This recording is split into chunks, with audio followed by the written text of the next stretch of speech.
Chapter 6 triangles. यहाँ पर मैं बेसिक प्रोपोर्शनलिटी थ्योरम एक्सप्लेन कर रही हूँ, जिसका नेम थेल्स थ्योरम भी है।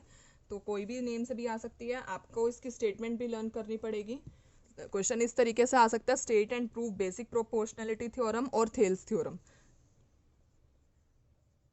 Basic proportionality theorem, BPT theorem और थेल्स थ्योरम। सो सबसे पहले मैं यहाँ पर स्टेटमेंट लिख रही हूँ। If a line is drawn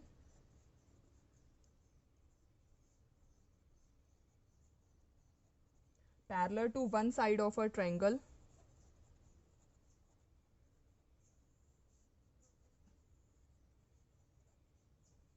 to intersect the other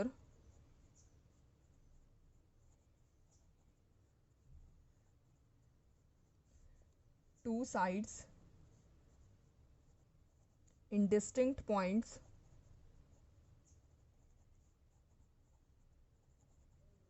the other two sides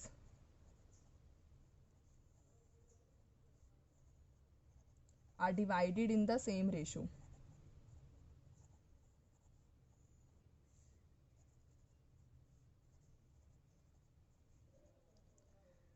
statement का मीनिंग है, अगर हम ट्रायंगल में एक लाइन के पैरेलल एक साइड ड्रॉ करते हैं जो बाकी दो साइड्स को इंटरसेक्ट करती है अलग अलग पॉइंट्स पर, तो जो साइड्स को डिवाइड करता है वो सेम रेशो में डिवाइड करेगा। ये बहुत इंपॉर्टेंट थ्योरम है, आगे पूरे चैप्टर में यूज होने वाला है ट्रायंगल्स में, बीपीटी थ्योरम। सबसे पहले मैंने इसमें यहाँ पर एक ट्रायंगल ड्रॉ किया। Triangle is A B C. B C के पैरेलल मैं यहाँ पर एक लाइन ड्रॉ कर रही हूँ डी ई। तो गिवन में हमें यहाँ पर है D E is parallel to B C, और हमें यहाँ पर प्रूव करना है कि जो ये लाइन है इनको सेम रेशो में डिवाइड करेगा। Means A D by D B is equals to A E upon E C. अगर एक ट्रायंगल में एक लाइन साइड के पैरेलल कोई लाइन ड्रॉ करते हैं तो वो बाकी दो साइड्स को सेम रेशो में डिवाइड करेगा। इसमें मैं यहाँ पर बी ई को ज्वाइन कर रही हूँ और डी सी को ज्वाइन किया। कंस्ट्रक्शन में मैं यहाँ पर लिख रही हूँ join B E and D C. यहाँ पर मैं एक और कंस्ट्रक्शन कर रही हूँ।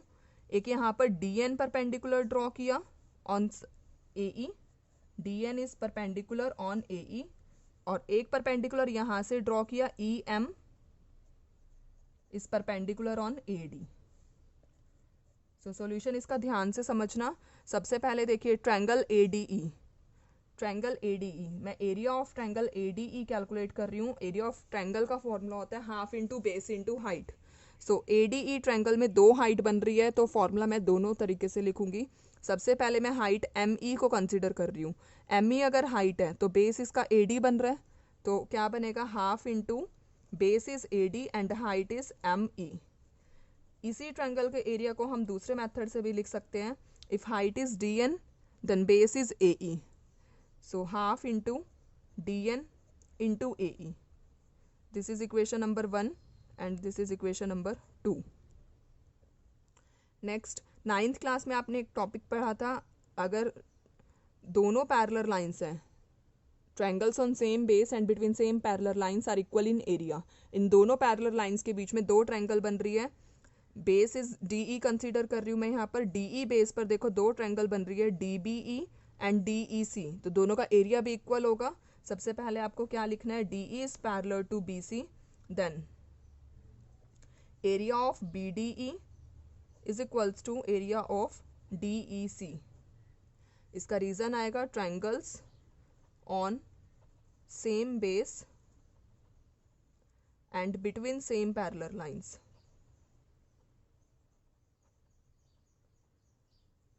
अब यहाँ पर मैं area of B D E calculate करना चाह रही हूँ। Area of B D E, इस ट्रायंगल में कोई भी हाइट नहीं बन रही, तो हम क्या करते हैं बी डी ई के बाहर वाली हाइट को कंसीडर करते हैं। बाहर हाइट बन रहा है एम ई और बेस बन जाएगा बी डी, तो इसका फॉर्मूला बनेगा half into B D into B M, sorry M E, height is M E. This is equation number 3। Similarly area of D E C can be written as base is EC and height is DN, half into EC into DN. This is equation number 4. सो यहाँ पर देखिए first equation में ME height आ रही थी, third equation में भी ME height आ रही है, तो दोनों इक्वेशंस को मैं यहाँ पर डिवाइड कर रही हूँ. फर्स्ट इक्वेशन को थर्ड से डिवाइड किया एंड सेकेंड इक्वेशन को फोर्थ इक्वेशन से डिवाइड किया. सो फर्स्ट इक्वेशन को जब थर्ड इक्वेशन से डिवाइड करेंगे तो लेफ्ट हैंड साइड बनेगा area of ADE divided by area of BDE. Area of ADE divided by area of BDE is equals to, right side में half cancel, ME cancel, तो यहाँ पर बचता है AD divided by BD. Similarly second by fourth, left side is area of ADE divided by area of DEC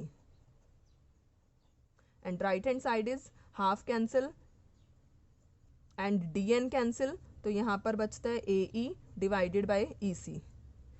जो ये वाली equation थी इसको यहाँ पर मैं A मार्क कर रही हूँ कि एरिया ऑफ BDE और DEC A इक्वेशन है. सो इस इक्वेशन में मैं थोड़ा सा चेंजेस कर रही हूँ from equation number A, BDE can be written as DEC. So area of ADE divided by area of DEC is equals to, right side as it is रहेगी AD by BD. This is equation number B and this is equation number C. अब आप B and C equation में देखिए left side दोनों में same बन रही है, ADE by DEC सेम आ रहा है, तो कंपेयर करने से हमें क्या रिजल्ट मिलेगा, AD divided by BD is equals to AE divided by EC. So ये इसका सॉल्यूशन है, हेंस प्रूव्ड. नेक्स्ट थ्योरम है converse of BPT. Converse of BPT की मैं आपको स्टेटमेंट बता रही हूँ क्या है.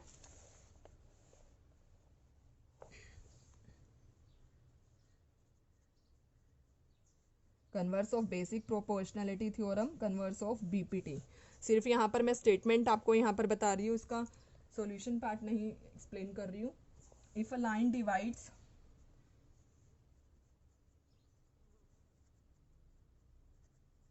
एनी टू साइड्स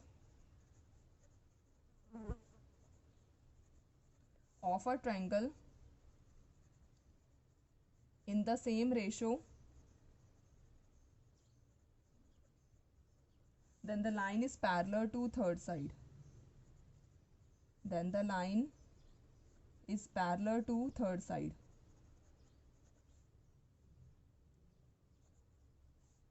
इस लाइन का मीनिंग है कि अगर एक ट्रायंगल में if a line divides any two sides of a triangle in the same ratio, अगर एक लाइन सेम रेशो में डिवाइड कर रहा है, मीन्स यहाँ पर इस पार्ट में हमें गिवन है AD डिवाइडेड बाय DB और AE divided by EC equal given है, देन प्रूव करना है कि line is parallel to third side. जो ये DE लाइन बनेगी वो थर्ड साइड के पैरेलल होगी, तो प्रूव में क्या करना है हमें, DE is parallel to BC. So converse of BPT का मैं यहाँ पर एक्सप्लेनेशन नहीं कर रही हूँ, ये आप लोग खुद ट्राई करेंगे.